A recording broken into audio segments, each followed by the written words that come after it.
Hello and welcome back. So today we are going to be talking about compound probability. Probability. And we're going to be talking about it from a theoretical perspective. And now what theoretical means is that in the real world, it may not happen this way, but mathematically speaking, the theory is it should. Okay, so this is not a guarantee, but this is just what our numbers show us things will be.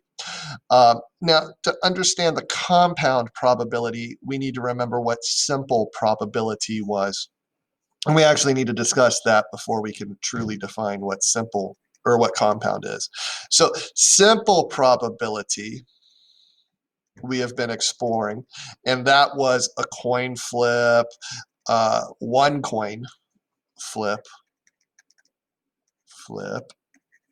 one dice, basically one event. And what we decided that is it would be the total times an event was true over the time total possibilities. So all of the things that could happen.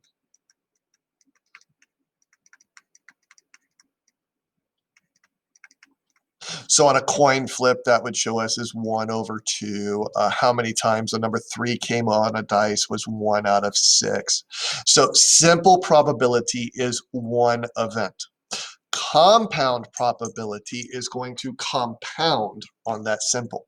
So it's going to ask us multiple events, multiple steps, more than one thing. So compound probability is more than one event. And I kind of want to come back to this here in a minute, but before we do that, let's work through our examples. Now, this is specifically going to be referring to ways we can visually represent all of that, and I'm going to throw in the number theory at the very end because I think the number theory is very important. So on this, Patricia rolls 2 standard number cubes. Use the table given to find the sample space, then find the probability that the sum of the numbers she rolls is 6. So let's actually take a look at this. So here we have 2 number cubes that have rolled, okay? And they rolled a 1 and a 3. And together that sum means add, is 4. So if I was to add those together, I'd get 4. All right. Now that I've kind of visualized this, I have a 1 and a 3, and if I was going to write down that 1 and that 3, I'd probably say, okay, well, here's my 1, here's my 3, add them together, and there's a 4. And that's kind of what I'm hoping you're guessing, because what this table is actually showing is it's showing us dice number 1 and dice number 2. Okay, and all of the possible outcomes for this.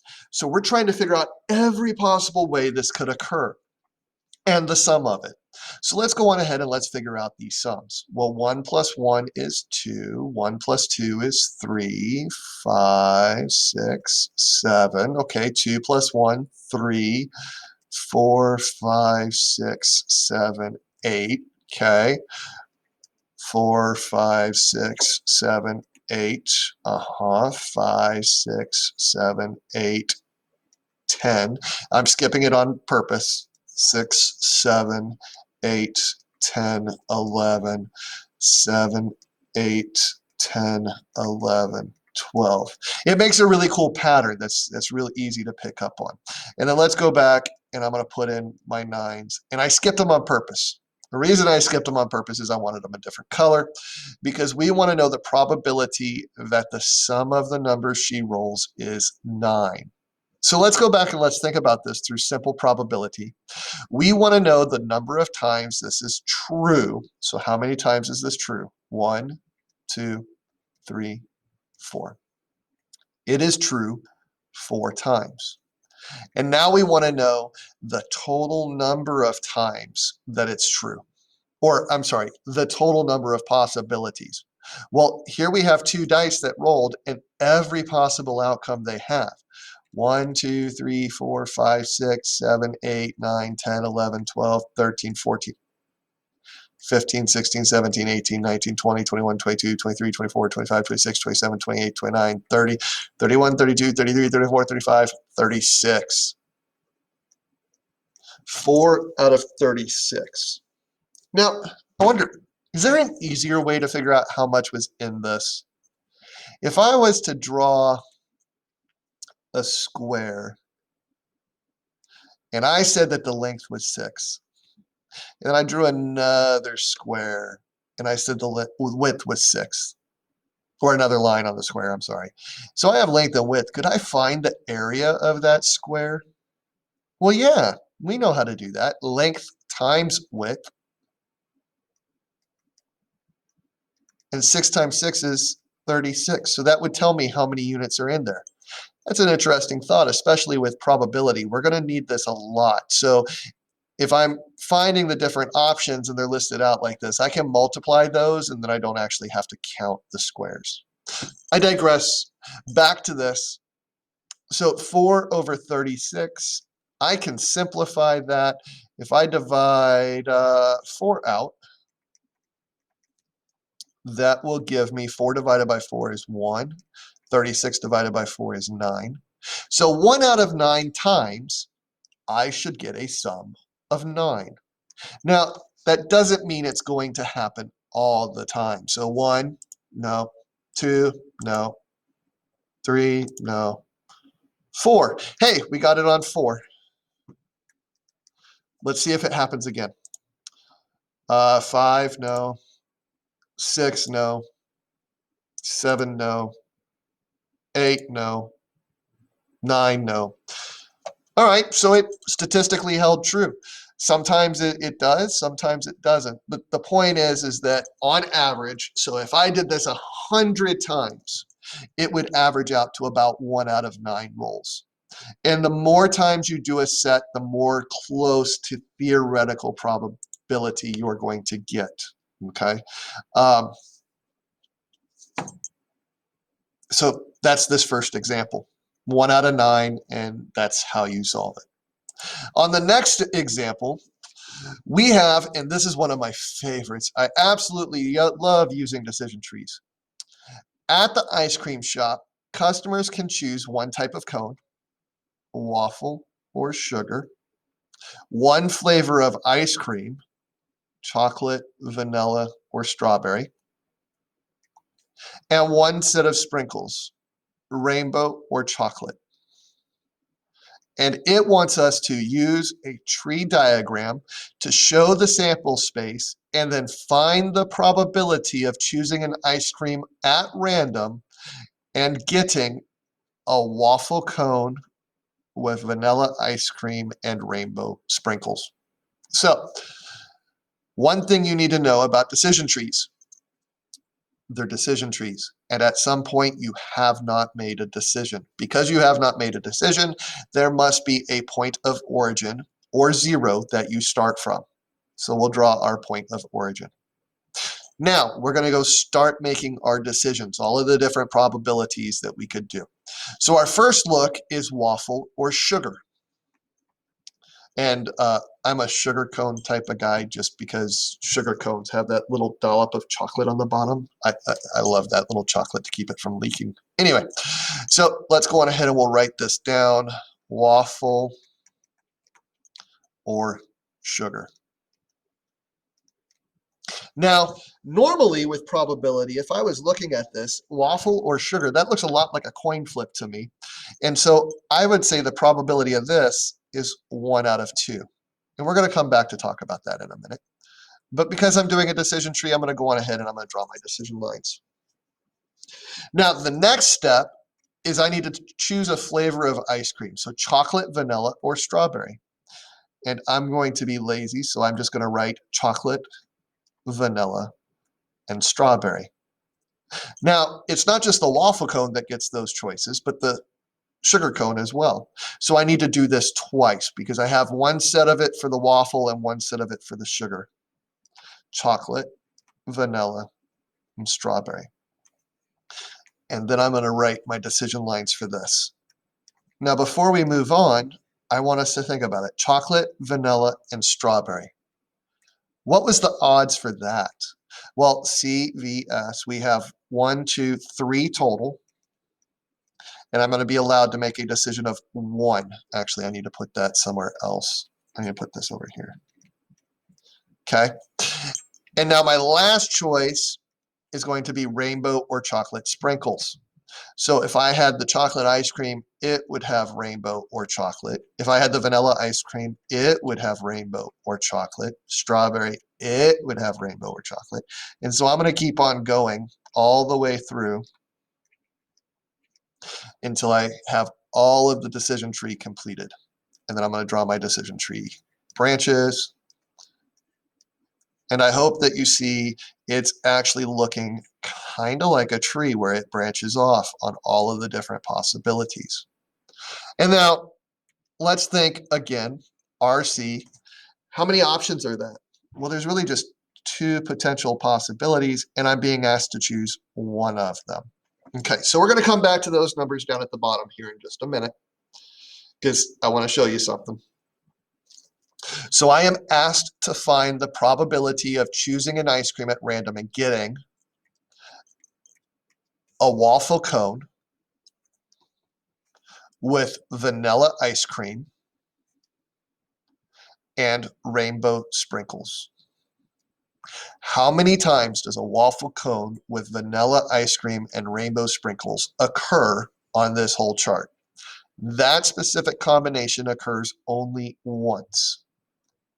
Now remember, I need a probability, so I need to know once out of how many times. Well, 1, 2, 3, 4, 5, 6, 7, 8, 9, 10, 11, 12. So that occurs once out of every 12 times. So the probability of getting that specific combination is going to be 1 out of 12. Now remember, we took the individual simple probabilities down here.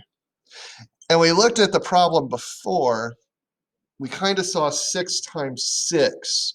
So if I looked at this tree, does it look kind of like a multiplication problem going on?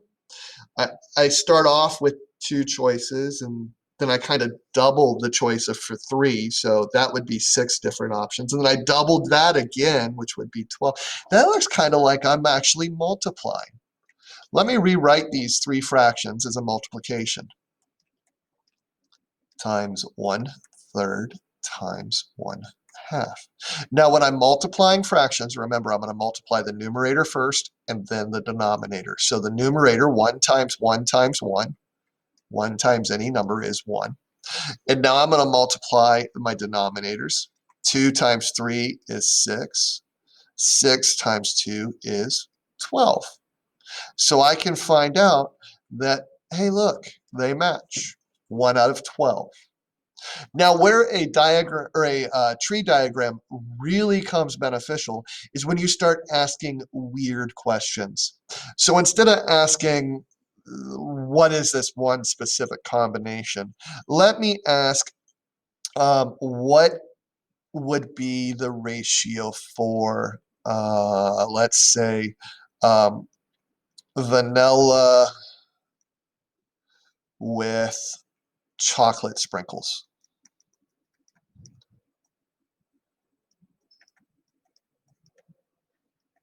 Okay, so vanilla with chocolate sprinkles, there's one occurrence. Does it occur anywhere else? Well, yes, it does. So the diagram tree keeps my eyes open to another potential occurrence. So vanilla with chocolate sprinkles occurs twice. Twice out of how many total times? Twice out of 12 times, and that would reduce to 1/6.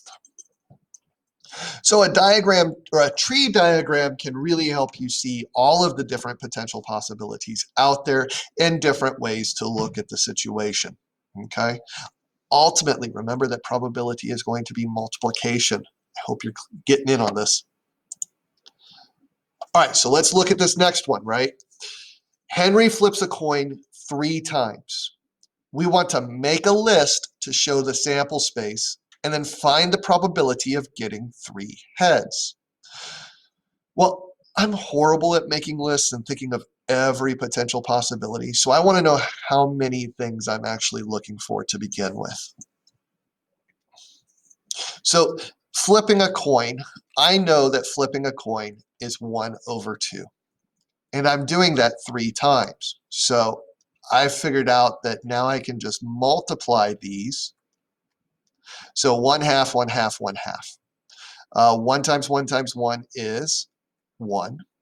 And now I can multiply my denominators. 2 times 2 is 4. 4 times 2 is 8. So my list should have 8 total possible outcomes.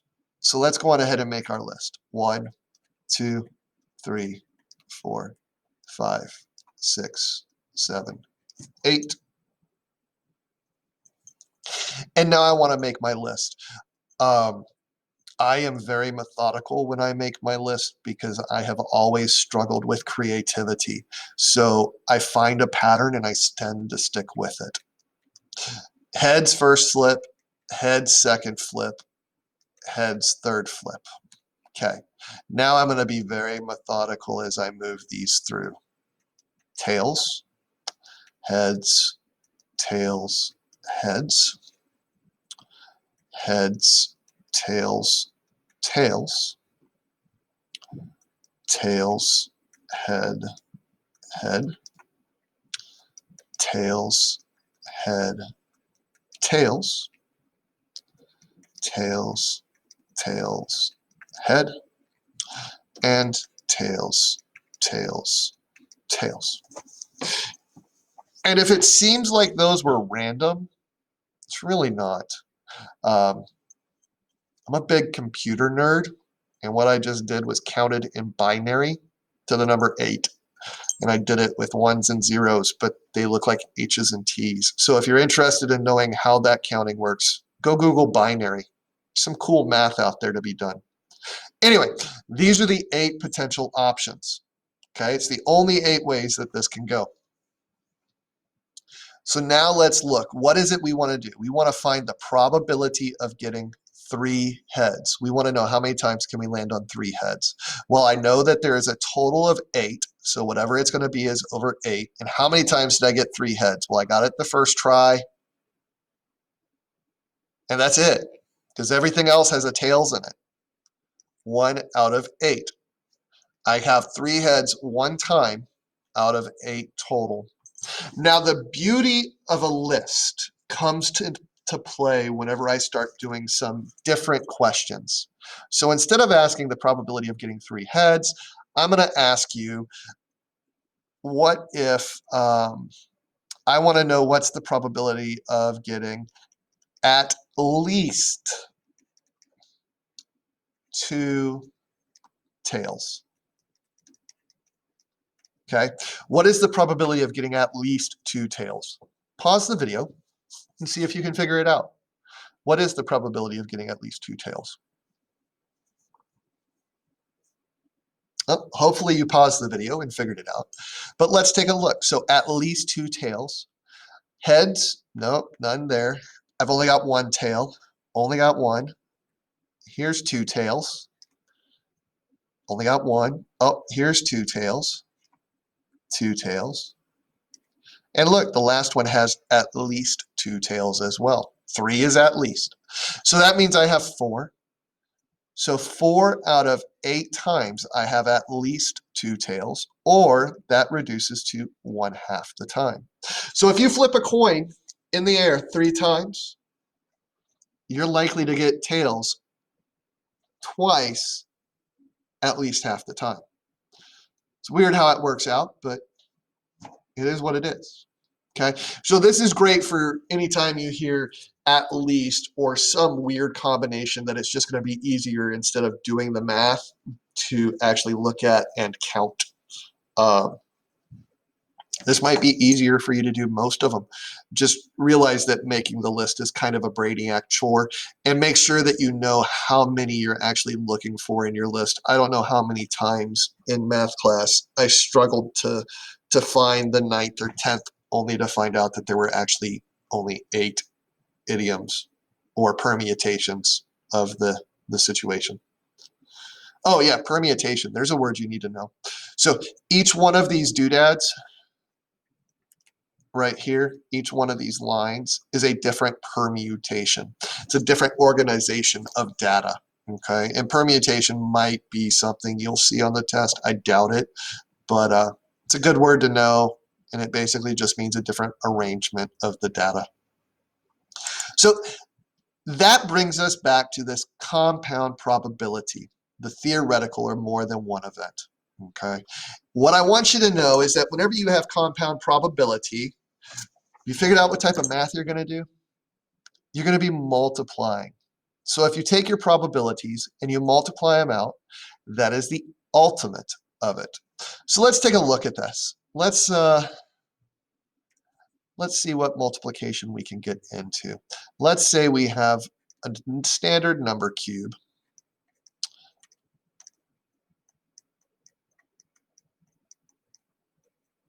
And then we have our coin. I'm not going to draw heads. That's not going to happen. And let's say I want to know what is the probability